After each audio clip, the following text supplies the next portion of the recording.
is love for God? How can one cultivate love for God who exists beyond physical perception? So this is the question. God is a presence which is very difficult to know, grasp by our limited senses. And in such a way, how can one cultivate love towards divine? Initially, when this question belongs to, like, I believe it is from Bhakti Yoga. Hmm.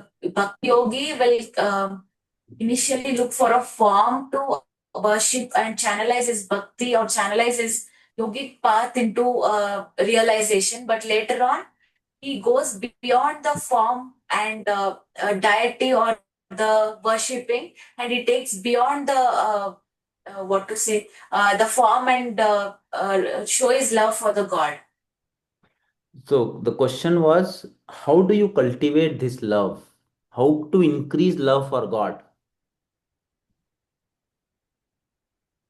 Sir, when bhakti yogi keeps his when he looks at god in every human form, it automatically increases, I believe, sir.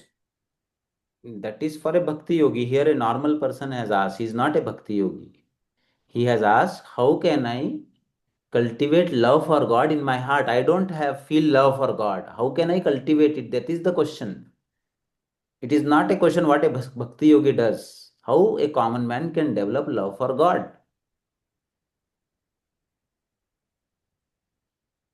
I'm not sure Yeah, about the good. answer, sir. I don't know is a very good answer. Yes. Like people surrendering to the higher states without expecting anything, and like once they are doing some work, or when they are visiting to any nearest or something, like during that phase, like bhakti, when they started observing and when they started without any expectations, when they started loving or when they started seeing everything and everything in each and every individual and each and every living creature, that's make I think slowly will start developing the love inside their heart. I think, Okay. but I'm not sure about that. Very, very beautiful point. He says that when people can start it by seeing that the things around us which are very beautiful, the people that we love, God exists in them. So our love, naturally, all of us are able to feel love. That love is towards the people that we like, that love is towards the things that we like. And so my student says that you can love that, you can see that in that love also, actually, you are loving God in them, or the beauty that you are appreciating is actually the beauty of God. Fine, this is a very good point. Anybody else in the meeting? There are many experts who have been into yoga sadhana for many years. Please share your views. I'll show the question again. First of all, I say that it is my belief that there is God. Hmm. Next, I must develop a relationship with the God. That's not that there is a God. Hmm. This is how I just pray for them. This is how I find in Him in my activities. And then I develop a devotion toward that. Hmm. And once I get a devotion, I become obedient for that. Once I become obedient, I become a trust in that. That's how I develop a relationship with God. Very beautifully and systematically answered, Kambam Raghunath ji. Thank you so much. With your experience, you have been able to put it very beautifully. So he provides a very step by step approach. First, he says belief. Hmm? Then he says relationship. Then with relationship, he says devotion. With devotion, he says complete obeisance and surrender. Hmm? And this is how he said that in his life he has grown towards bonding with the God. So you have to ask yourself, first is Shraddha. There is a difference. There is a difference. Shraddha vanam labhate jnanam. Those who have Shraddha, faith, those are the people who will be able to get the jnana. So therefore, we have to cultivate Shraddha in us, in the sense that we have to give it a sincere try. That, okay, it's okay whether your intellect agrees or not, but then considering that if there is a beautiful creation around me, there must be a creator. If there is such amazing, awesome, if you look at the sky, you are just filled with the feeling of awe. Oh my God, how, what an insignificant creature we are. Who is the majestic creator who has created this universe?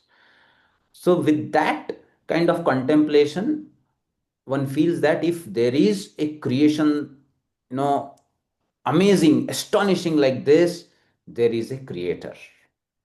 And then, with this belief and with this, the journey starts. And then you establish a relationship with the creator. So, if the creator is there and the whole universe is created by the creator, then I am also created by the creator. Then there must be a relationship between me and my creator. So there comes a relationship. And then as that relationship grows, how does any relationship grow? In any relationship, individual has to give time. Is there any relationship where you do not give any time, where you do not connect? Will it survive? Every relationship dies with time if you are not putting an attention into it, if you are not giving time into it. So this relationship with the divine, with the creator, also demands one pointed attention. It also demands some time. It also demands some sadhana with which you connect. And then with that growing connect, you are able to slowly develop feeling towards the creator, because Bhagavad Gita says that the way you develop feeling towards the creator also reciprocates in the same way. And then the relationship becomes stronger and stronger and stronger.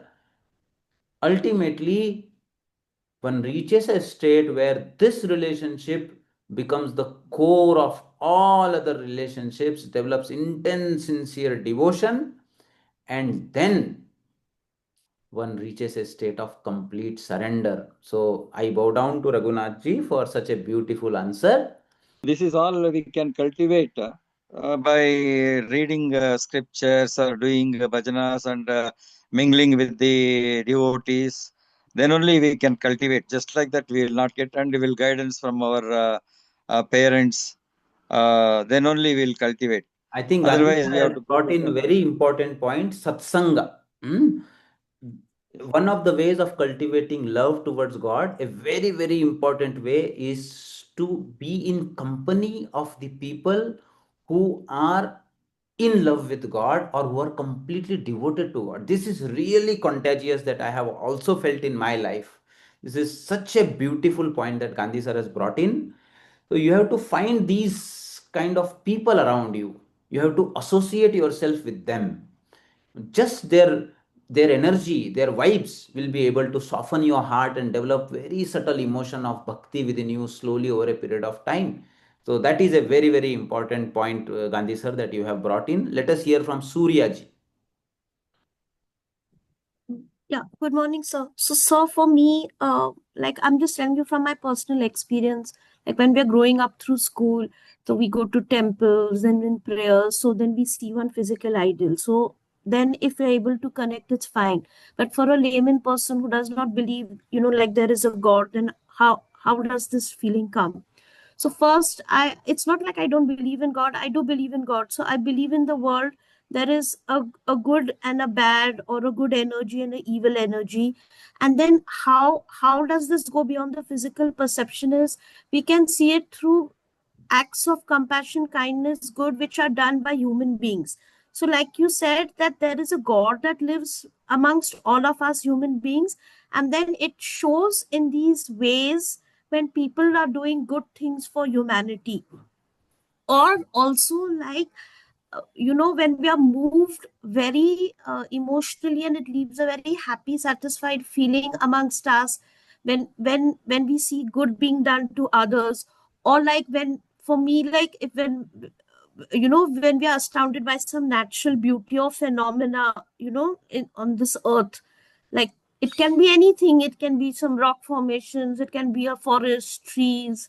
So we don't know how this is created, but we know there is something good and it has blossomed into something nice.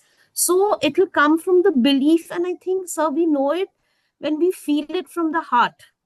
So I don't know what it is for others, but for me, it is like if it gives me a very contented, nice, uh, calm feeling in my heart and mind, then I know that, yeah, some energy, something up there in the universe is doing this, is helping me, Yes. And so for me, this, I cannot put a shape and a form to it. Like, yeah, in Hinduism, we do have temples and we do have these idol worships, but then there is something beyond that, because I have not seen how this god or this goddess looks. It's come down through generations, and we've been told this is this Devi, this is this god. But then there is some energy over there which is doing the good for us. So for me, this is the way I believe it. Yes. When I see someone doing something, someone who's gone through a lot of hardships and things beyond themselves to do something good for others, then God exists in them. And then even for us to observe and see that, I think God also exists in us. Yes. So it's the Beautiful. belief for me. And So Suryaji says that you can cultivate the love for God by seeing God in the people who had come to help you in your crisis, or you have seen that they are helping others, they are showing kindness, compassion. That very feeling that God only came in that form and is doing it in that way, also you can cultivate love towards God. Very beautiful point. Sir Abhay बोलतो. पलवणकरजी बोला. देवाच्या प्रती हा sir, एक प्रेम कसं वाढवायचं?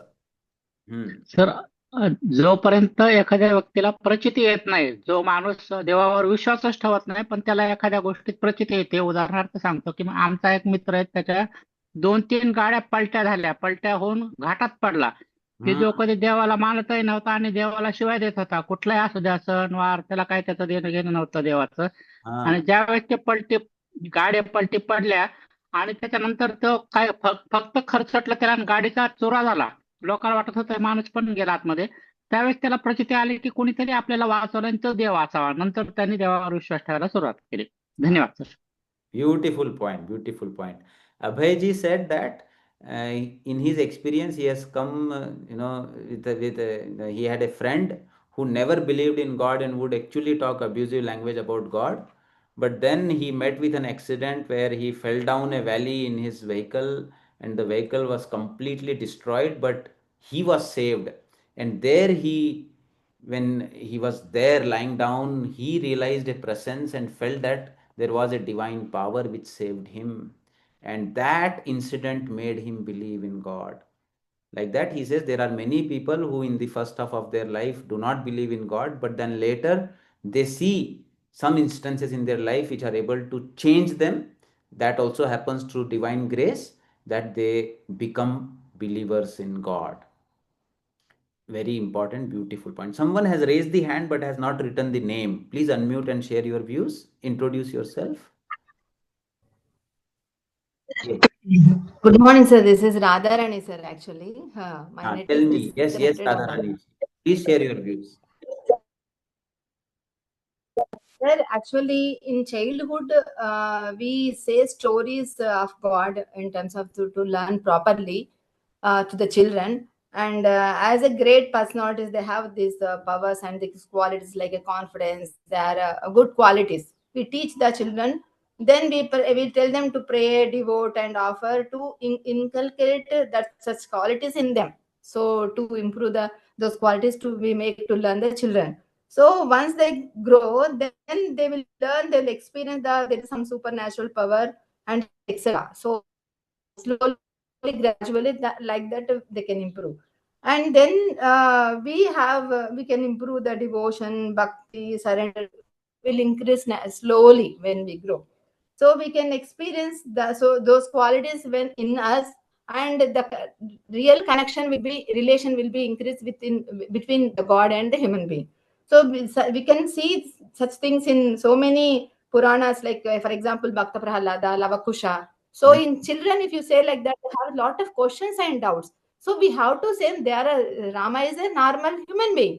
But what we are praying is, we are praying those qualities. Saraswati is for Vidya, for Kala is for Dhairya. So we have to tell them the qualities we have to inculcate. Then once they grow up, they'll learn all these scriptures and all. Then they make the connectivity and experience that is supernatural power. So, and this has to be associated from the childhood, from the mother, from the family, from the relatives, and all the satsangs, the temples, and everything. So then they can learn, then they improve the relation between the God increases. So that is my own experience, even though. Thank you. Yes, Radharani ji, very beautiful point.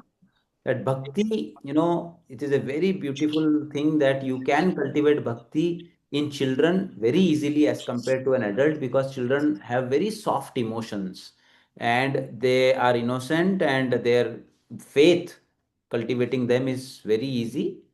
And it is during this time that stories of Bhakta Prahlada, stories of Dhruva, such children who showed immense devotion to God should be cultivated, and the values associated with those emotions should be added. Value added storytelling is a very, very important part.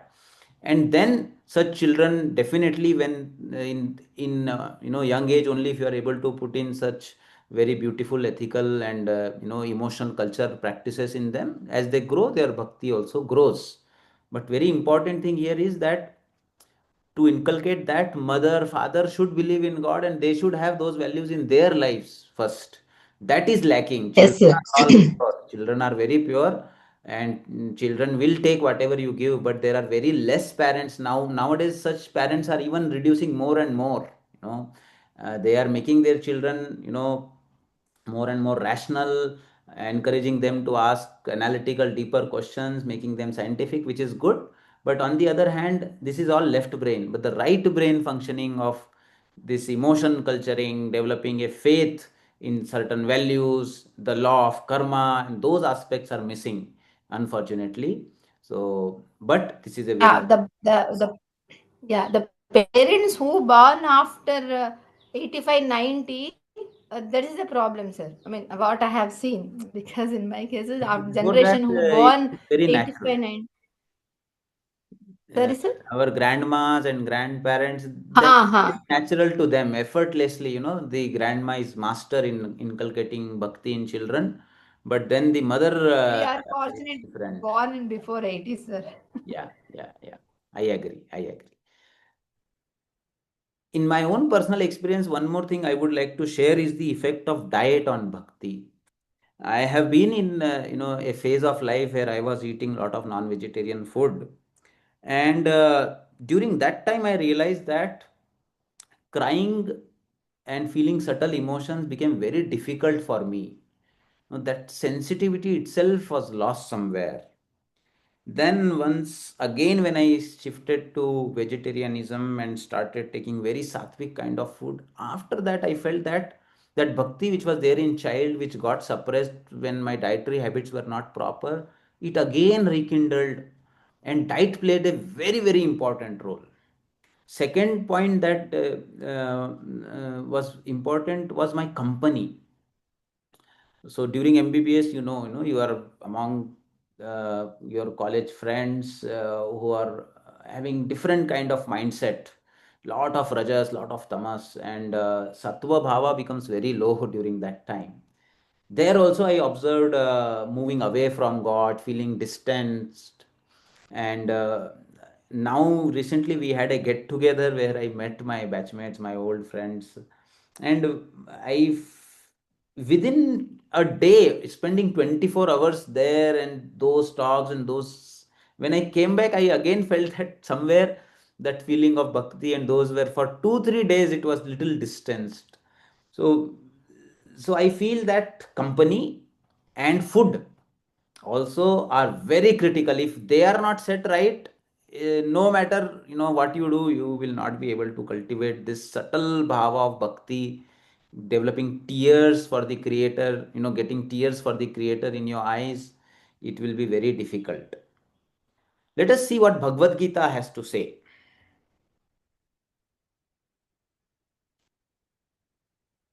So, as Suryaji was saying, Krishna tells, Aham Atma Gudakesha Sarva Bhuta Shaya Sthitaha Aham Adhishcha Madhyancha Bhutanam Anta Evacha. O Arjuna, I am the self seated in the heart of all the creatures.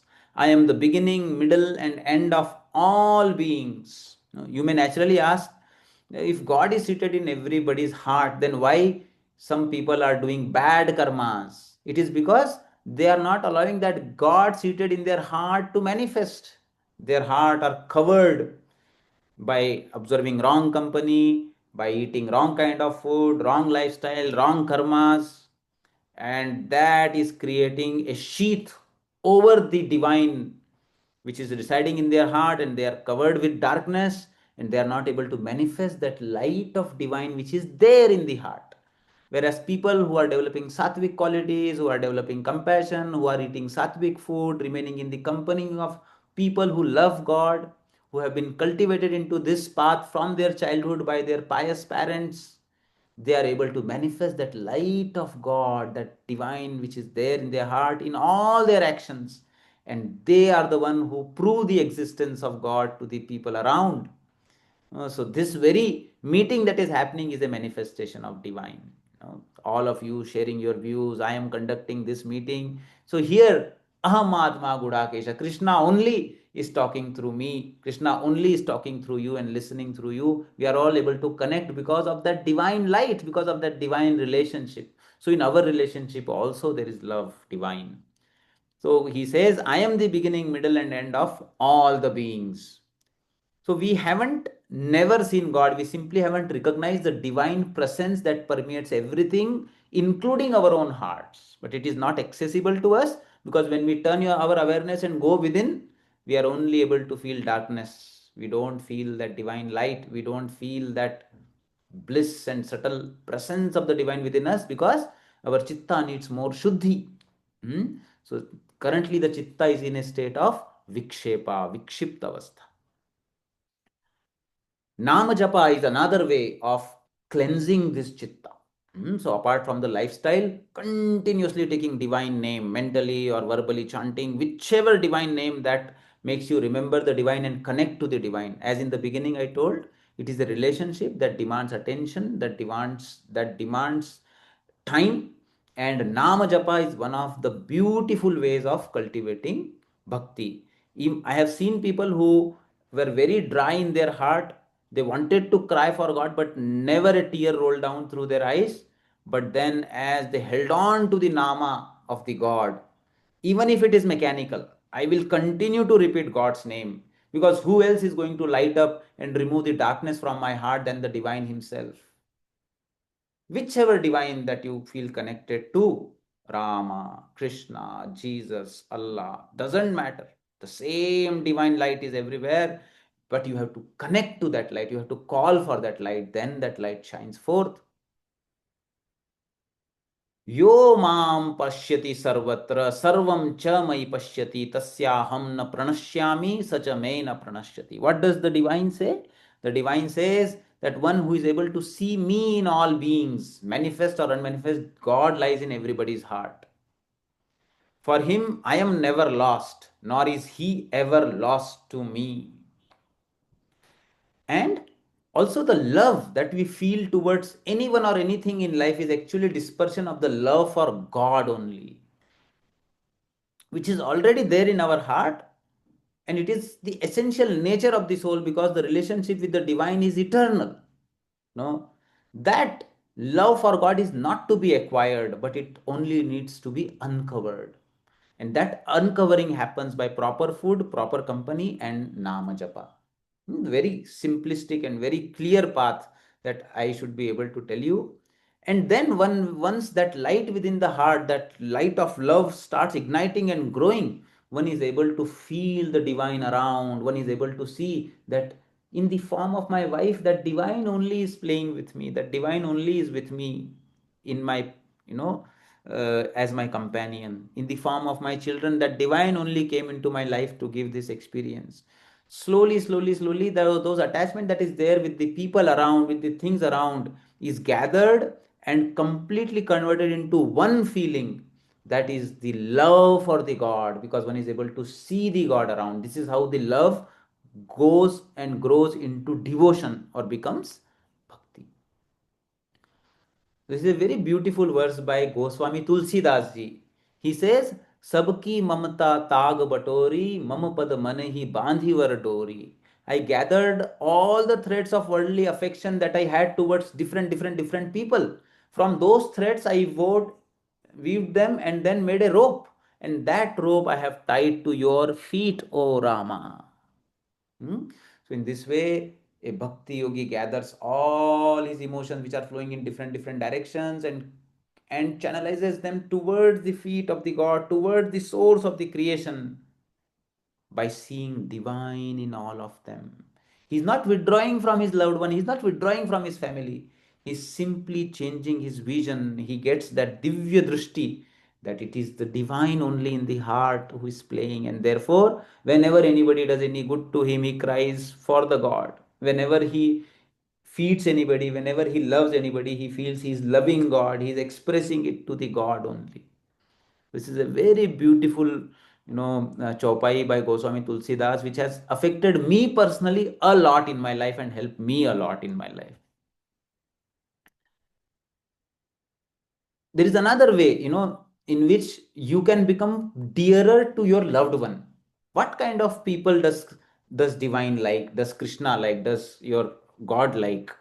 What qualities should you cultivate which are anukul to your? See, when I love someone, I try to behave which is liked by my loved one, and I avoid behavior which is disliked by my loved one.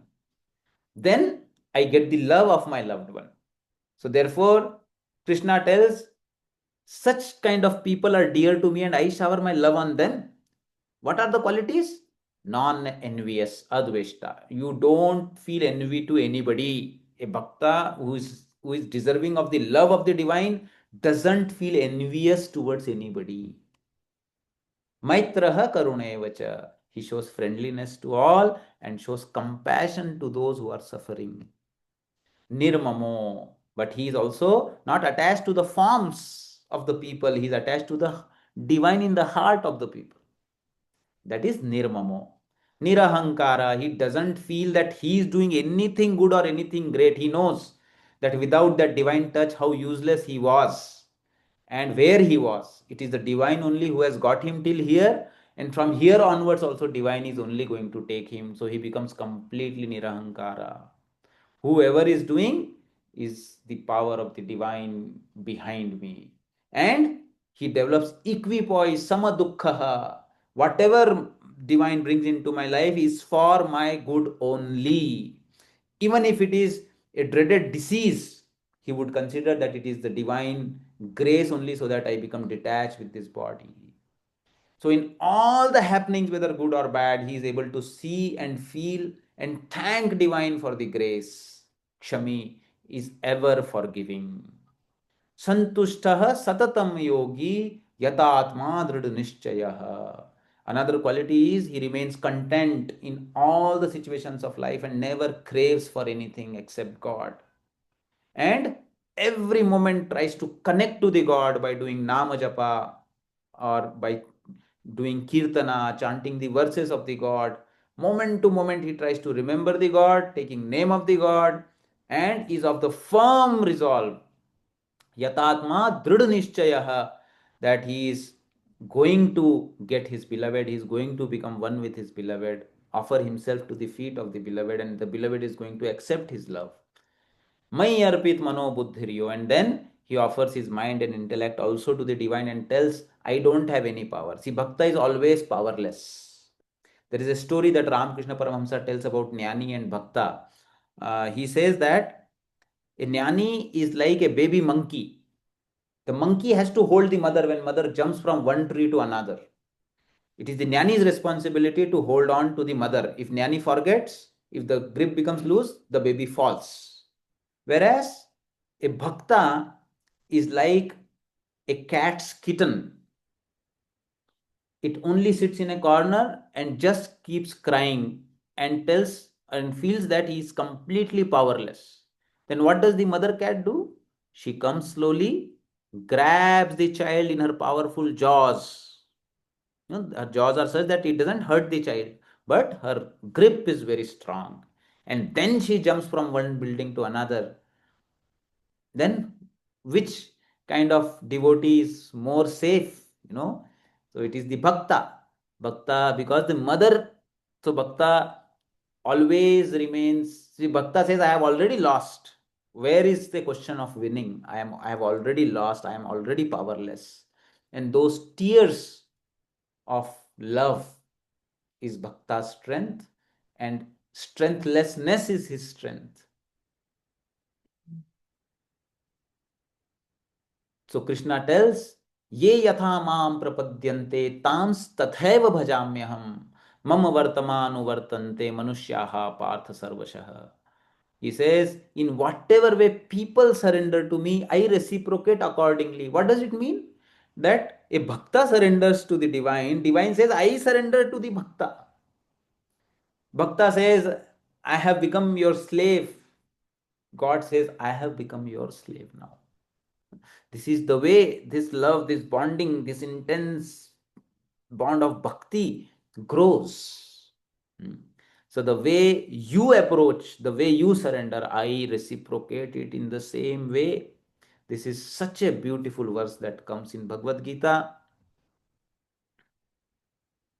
Therefore, Krishna tells, if you want your real well-being, the way this creation has been made by me, man mana bhava, fix your mind on me, mad bhakto, be devoted to me, like a wife, a pious pativrata wife is completely devoted to the husband, be devoted to me, madhyaji mam namaskuru, bow down to me, sacrifice for me.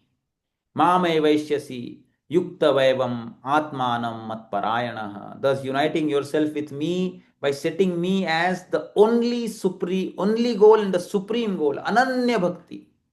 No other goal, no other shelter. You shall come to me. You will come to me.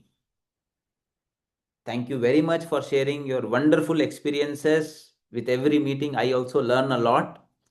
And today I wish and pray that all of us who are there here, all of us who are listening to me, are able to get that spark of divine love in their heart.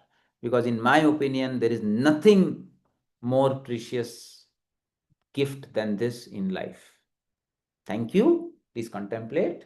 Namaste. Thank you, sir. Thank you, sir. Thank you, sir. Thank you very much, sir. Thank you. Thank you. This is Jaimin Trivedi. I joined first time. It was wonderful. Namaste. Namaste, sir. Your demonstration was awesome. It was, you looked perfect in your yoga postures. Thank you. Thank you for allowing me to join you. Yes, Thank you, sir. you're most welcome. Thank you. This question was very important for me from a long time. It was the right time that I got this answer. Thanks a lot. This is all divine playing, Anilji. Yes, yes.